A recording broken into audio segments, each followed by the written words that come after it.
In this video, we're going to explore how to convert from mass or grams of a substance A to mass or grams of a substance B. So once again, we take our little trick of using the stoichiometry map, and we see that we're located in mass A, and we want to head all the way over to mass B. So in this case, we're going to need 4 blocks of information, where my first block is the mass of A that's given. Then we're going to use another conversion factor, which is the molar mass of A, the molar ratio, and finally the molar mass of B in order to get to this final answer. Okay? So let's try to make this up as we go. And first of all, my setup, once again, is going to be X grams of A, which is given, over 1. We're going to cancel this out with X grams of A over 1 mole of A, which is the molar mass of A. My next factor is molar ratio, where that we get it from the balanced chemical equation, where X moles of A over X moles of B. And where my last piece of information is the molar mass of B, where we want to cancel out 1 mole of B is X grams of B. All of our units are going to cancel out, and we're going to get the target unit, which is grams of B. So let's make up a really quick problem right here.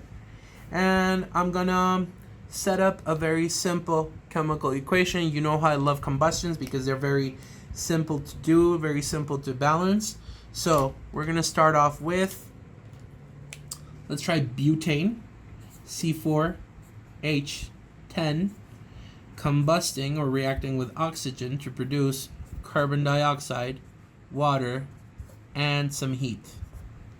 So a question would be, let's try a few questions. The first question would be, how many grams of water are produced by using 300 grams of oxygen? Another question would be, if 750 grams of butane are burnt, how much CO2 or carbon dioxide is produced? So step number 1, we balance our chemical reaction, which in this case is a combustion. And what we do is we want to balance out these numbers first. Very simply, we start off with carbon. And I'm going to use a thinner pen because I think we're going to need to make some adjustments here. So carbon, we have 4 on this side, and we have 1 on this side. I'm going to add a little 4 right here. So we have 4 already. They're balanced. They're good. Then we have what? Hydrogen is 10, and here we have 2, so I'm going to add a 5. Last but not least, I'm going to count my oxygen. So 4 times 2 is 8, plus 5 is 13, meaning this would be a 6.5.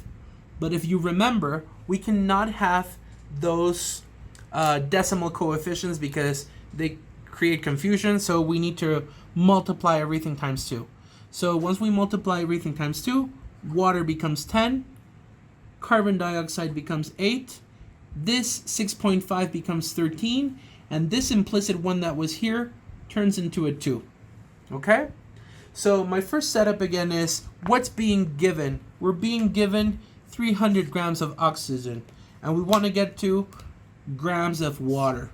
So first setup is my given 300 grams of oxygen over 1. Then my next setup is the molar mass of oxygen. So 1 mole of oxygen weighs 15.99 times 2. We got that from the periodic table, 31.98 grams of oxygen. My next conversion factor is the molar ratio, where we want to cancel out moles of oxygen and we want to convert to moles of water. So moles of water, which is our destination substance, and we see that there's a 13 right next to the oxygen coefficient, which is the oxygen coefficient, and there's a number 10 accompanying water. So we get this from the balanced chemical equation, our molar ratio.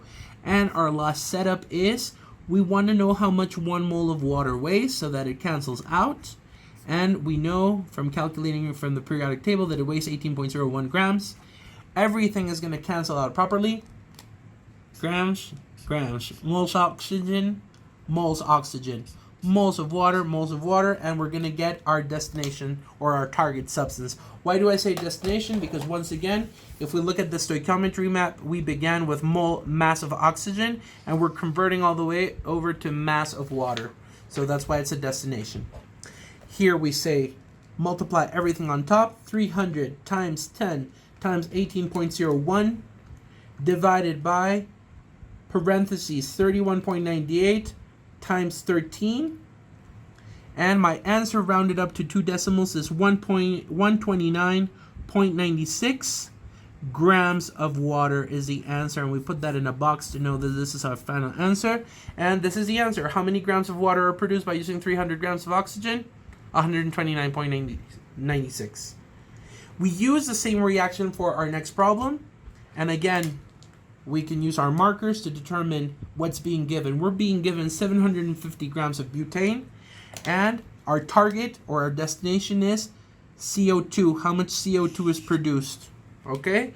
Since it's not explicit, but we know this is a mass-to-mass problem, I'm going to add in grams, of course.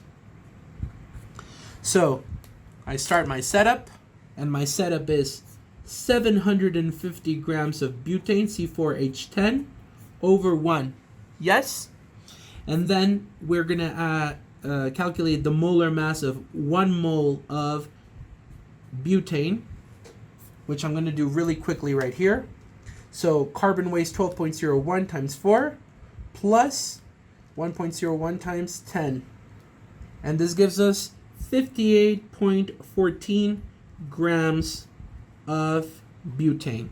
My next setup is the molar ratio, where I want moles of butane to cancel out, and I want to convert to moles of carbon dioxide. We look at our formula, and we see that the coefficient that accompanies carbon dioxide is number 8, and we see that the coefficient that accompanies butane is number 2, so we write it up right here.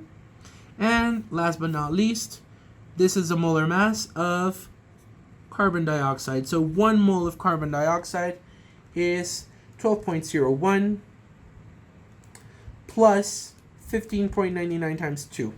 Why? Because there's 2 oxygen atoms. So remember, you can always consult that other video on calculating molar masses. And we have grams of CO2. Everything is going to cancel out. Grams of butane, moles of butane, moles of butane, moles of carbon dioxide, moles of carbon dioxide. So we're going to get our target or our destination unit, which is CO2 in grams. And once we punch this into the calculator, everything on the top divided by everything on the bottom, 750 times 8 times 43.99 divided by parentheses 58.14, and be very careful when you're punching in these numbers, you don't want to make a mistake, times 2. We close our parentheses, and my answer is, a lot. I'm going to see if this is correct. I'm going to check it again. I'm getting 2,269 or 2,269.87 grams of carbon dioxide. And I'm going to box this, but I'm going to try this out just to see if I didn't make a mistake. 750 times 8 times 43.99. I know my setup is good. Divided by 58.14 times 2. Yep, that's my final answer.